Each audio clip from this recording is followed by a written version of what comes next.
So the sermon series continues about being satisfied in a world of consumption. Week 1 focused on faith. Week 2 zeroed in on loss. And today we look at being satisfied when you are bummed out. I love that picture. It's great.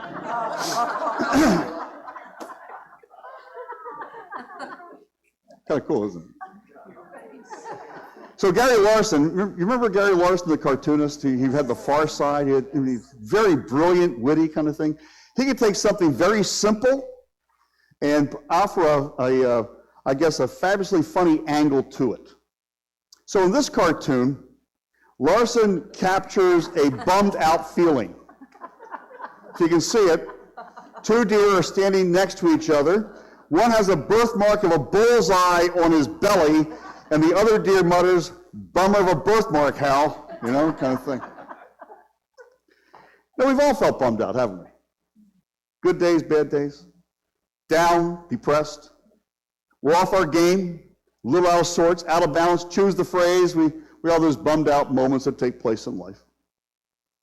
You back your car into another vehicle and you're bummed out because you had too much deductible applied to your insurance policy.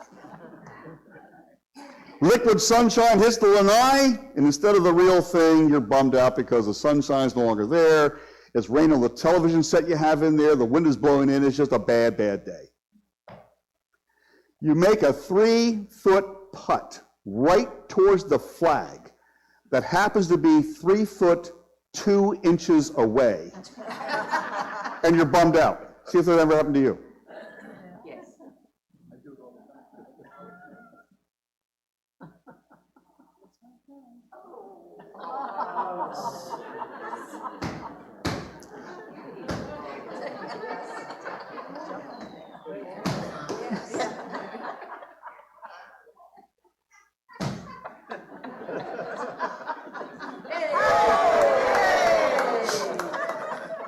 You buy a lottery ticket for that $1.7 billion cash prize, and it slips right through your fingers.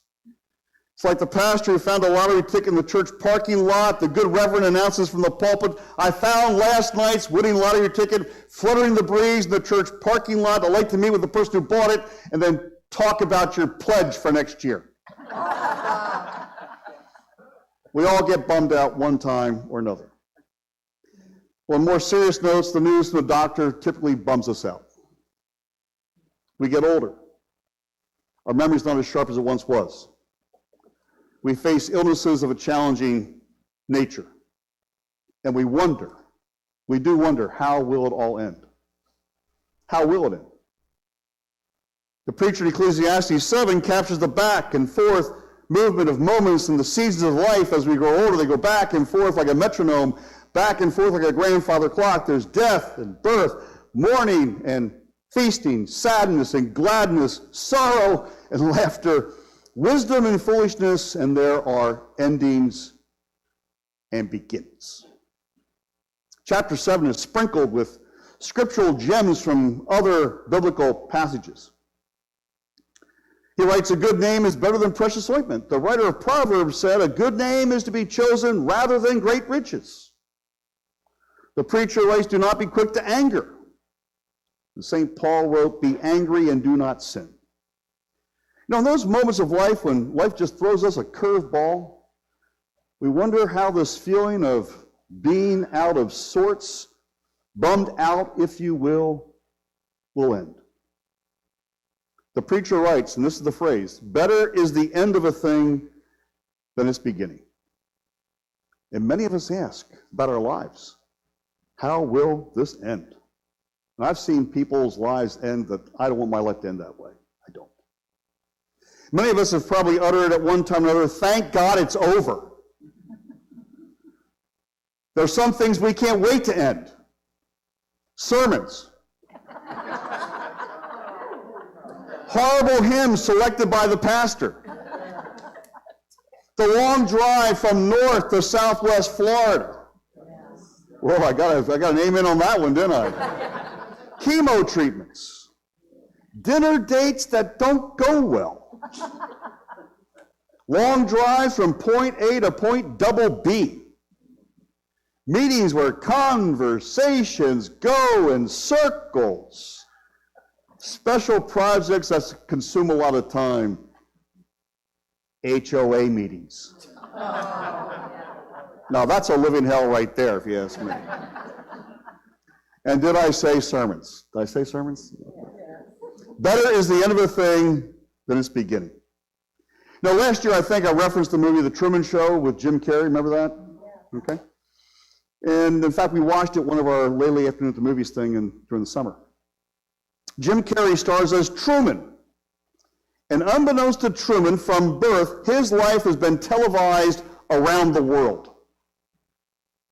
People have seen him grow up, but he doesn't know it. He thinks his life is normal. He thinks his friends are really his friends, that his family is really his family, but they're all actors.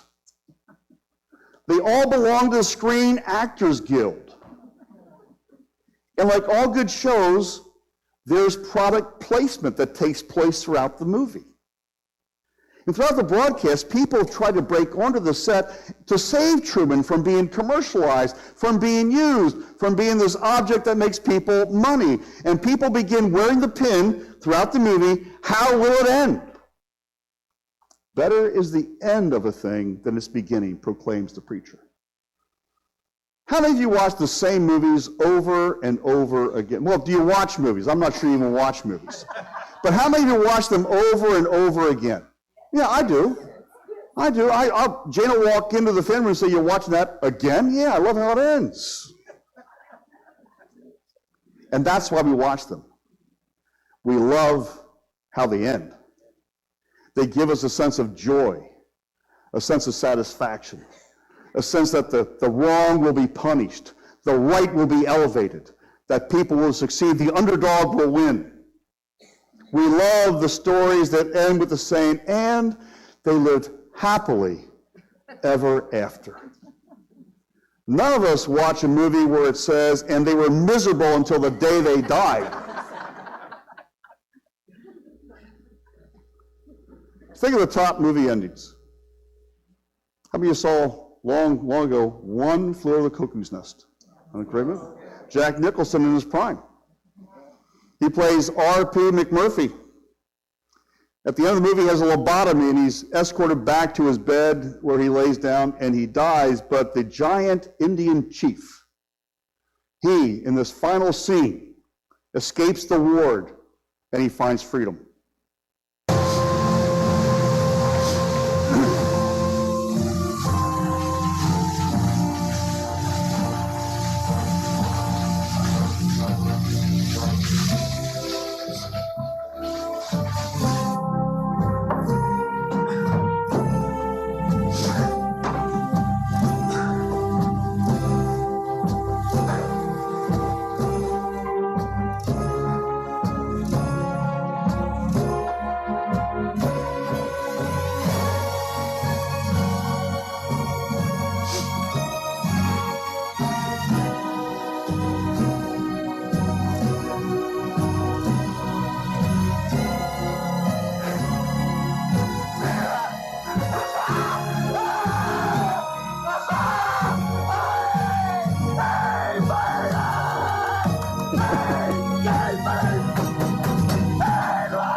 The chief finds freedom.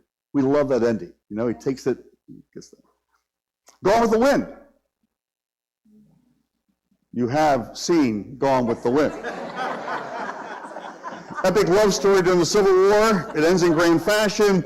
Tired by the games being played by Scarlett O'Hara, Rhett Butler, Clark Gable walks out on Scarlett with the epic line, "Frankly, my dear, I don't give a damn." The only time you're allowed to swear in church is in this movie thing. So Scarlett pledges to win back Rhett because she says tomorrow will be another day. Then there's Shawshank Redemption.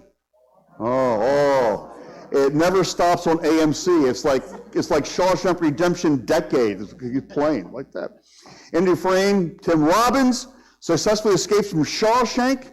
He sends a message to his friend Red, Morgan Freeman, on how to find him once paroled. The two have a powerful union, and here he is in the clip getting together.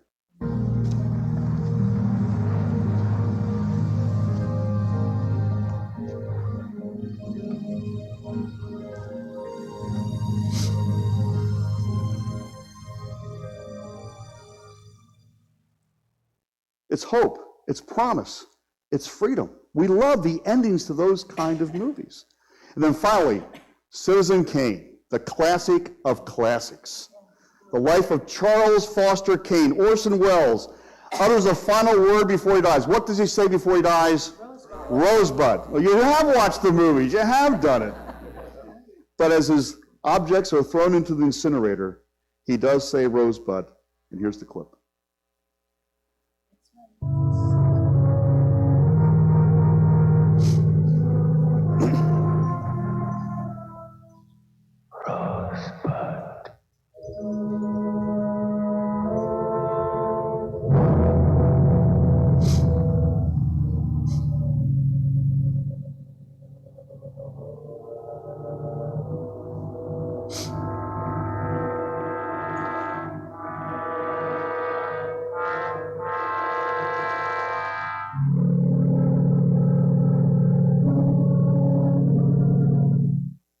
You know, endings are powerful.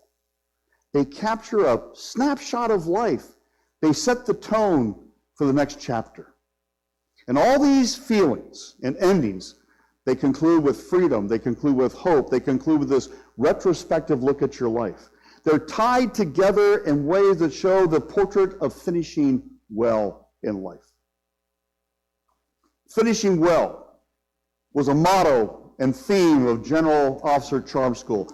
That was about 25 pounds ago, not 20 pounds ago.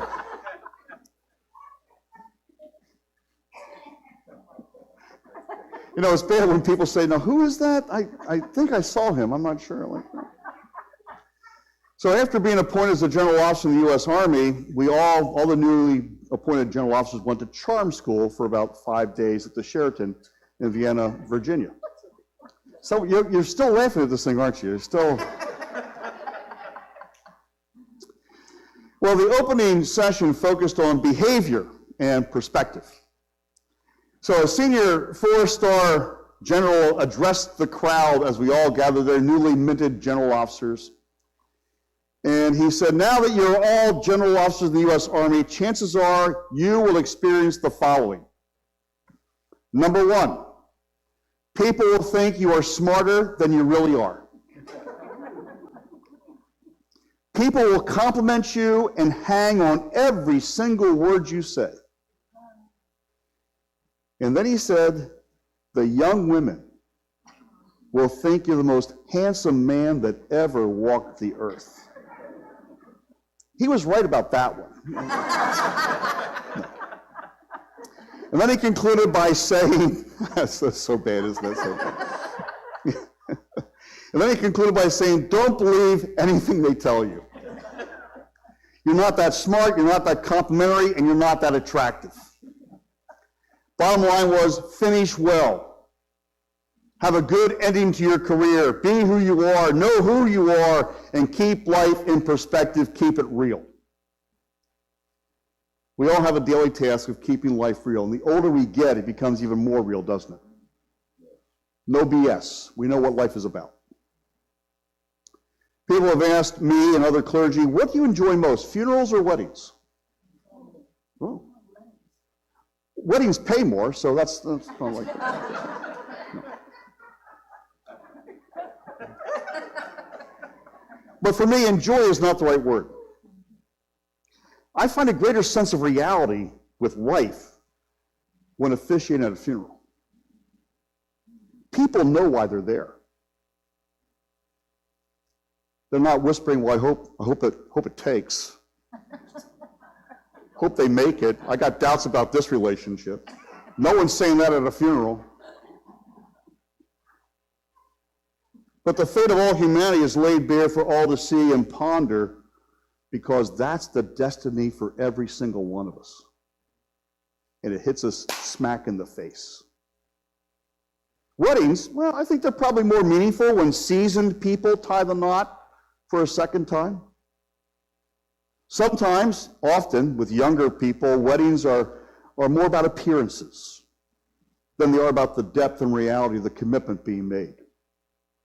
I've seen too many wedding parties and parents of the bride and groom dwell more on flowers and frivolities than the actual vows as they begin a new family. In fact, there was a church that I won't tell you the state it was in, but they rehearsed incessantly as the bride walked down the aisle, with every step she took, the ushers had to light a candle on the side windows. I don't think they used matches.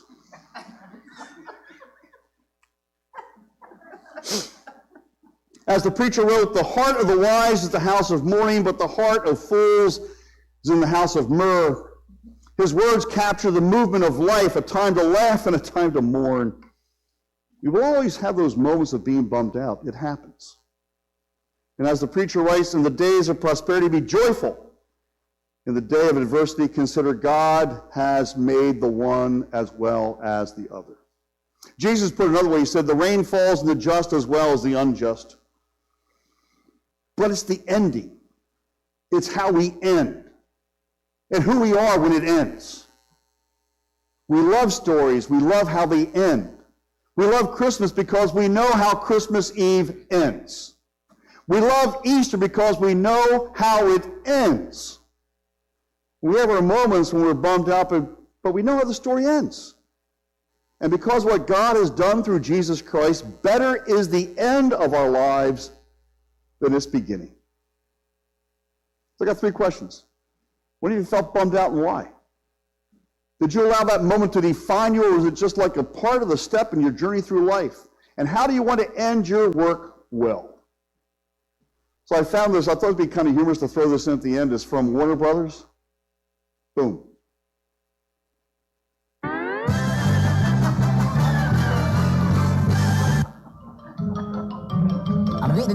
That's all, folks. The end.